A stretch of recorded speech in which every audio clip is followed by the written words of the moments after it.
We're here with Amy Gardner from the Washington Post, and you interviewed me by phone around 5 o'clock this afternoon, and I'm glad to run into you here at Michelle Bachmann's debate watch party. Right. And my question to you is, you certainly take this from a different viewpoint than as an activist that I am. What do you think of the whole process here in New Hampshire versus Iowa and South Carolina, or the whole process completely as a journalist for a nationally known paper?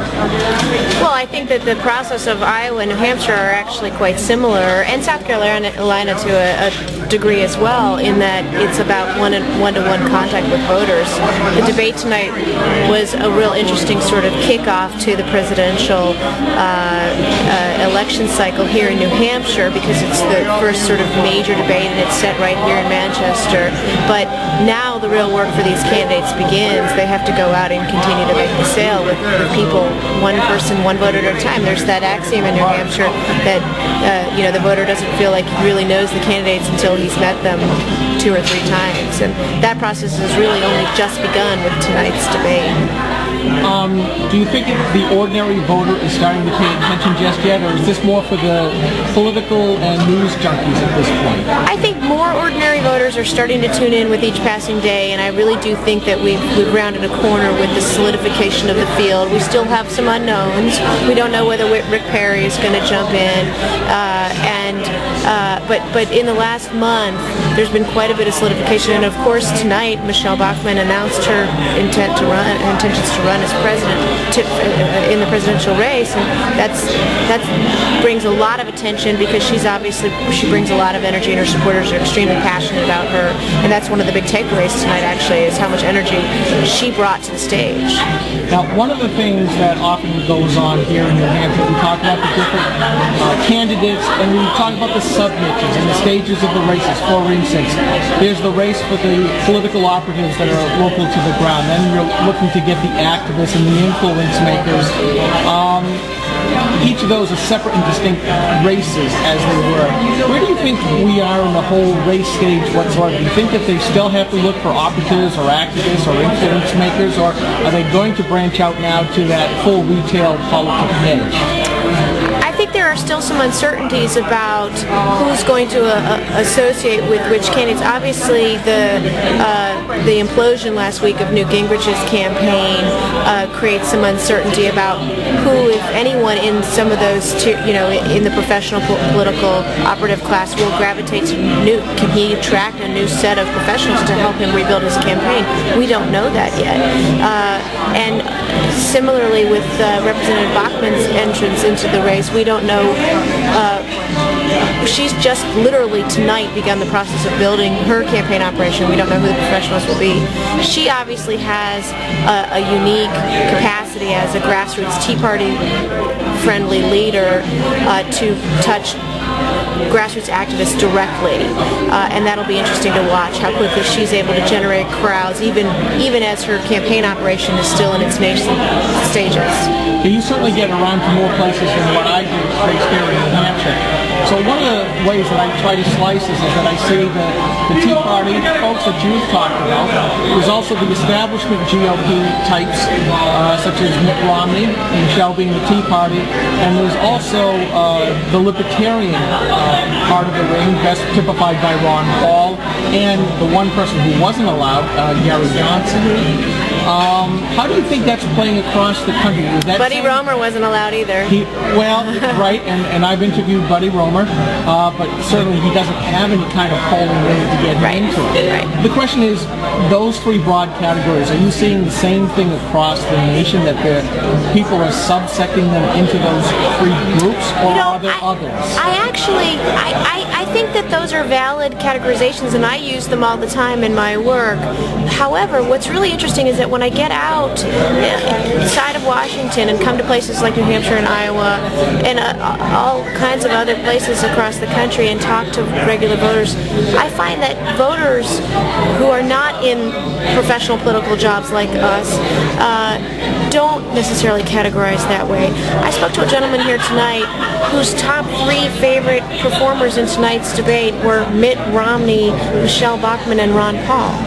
And the categorizer in me says, how can that be? How can you think that Mitt Romney and Michelle Bachmann were the 2 best performers? Because one is the GOP establishment guy, as you say, and the other is the Tea Party outsider, the revolutionary. How can you like both of them?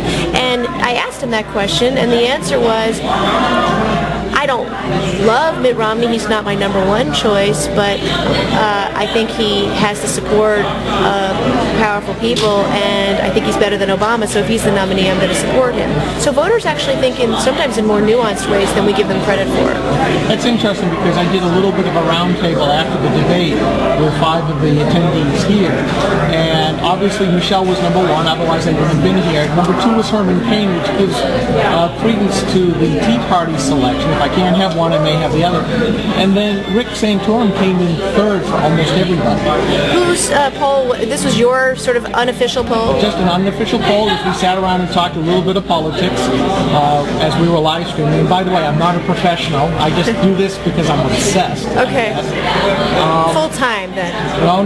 Not even full time? I'm a computer consultant during the day. Okay. So I have to do this only when I can and when my good for you. When my wife allows me.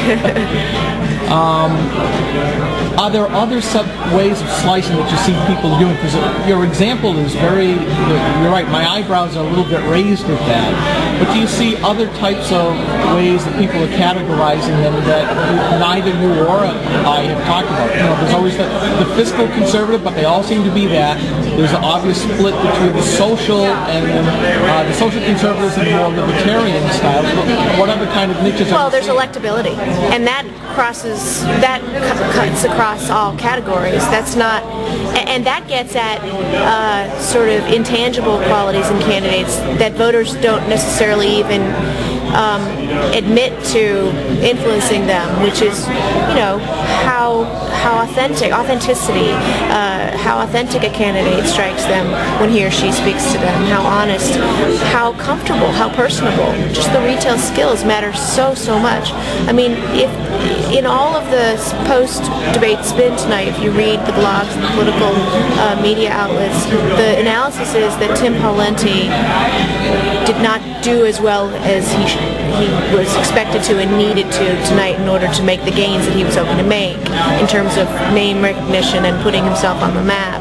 Well, how did he not do well? He and I'm, you know, I would like to ask that question of folks who didn't think that Tim Pawlenty did that well tonight. You know, and the answer is it was a style issue. He seemed a little bit stilted. He seemed a little bit prepared, maybe a little canned.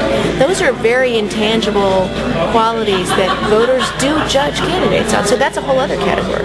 Well, if he did worse than expectations, who do you think did better than expectations? Well, absolutely, Michelle Bachmann did better than expectations. There's just no question. And I also think that Mitt Romney did better than expectations merely by not getting taken down by his opponents, by his rivals. Well, certainly he had bullseyes on both sides. But nobody took a shot. Other than the Obamacare. That wasn't tonight, though. And in fact, that was Tim Pawlenty's opportunity to come away with the soundbite of the evening, and he demurred, and I'm not sure why he did that, because that was an awkward moment for him. It's still a little early in the race, though. There's going to be more debates. Granted. And we know that the long knives come out.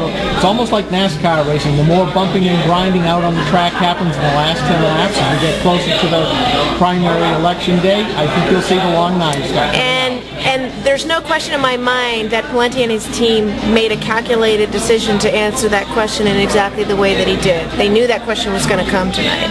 So there's a reason why they did it, and we'll just have to see whether your theory is correct, that over the longer trajectory of this cycle, will this night be forgotten? Well, I think that they're going to have to do more on the differentiation, because pretty much they're all the same, mostly, on the economic issues. They're going to find some way to say, besides these 3 broad subsections that we talked about earlier, they got to figure out, how do I make myself different than the others? Right, and it's not just about, they all oppose Obama. They all think Obama has to go.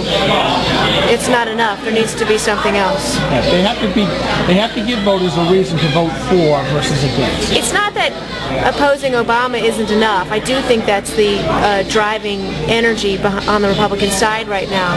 The question is, who can make the sale to the voters that he or she is the one who can actually do it? Correct. Well, I want to say thank you very much for spending My a few pleasure. minutes with GraniteGrok, and hopefully sometime we'll see you back here in New Hampshire. I think probably more than one time, maybe several. Okay, very Thanks, good. Skip.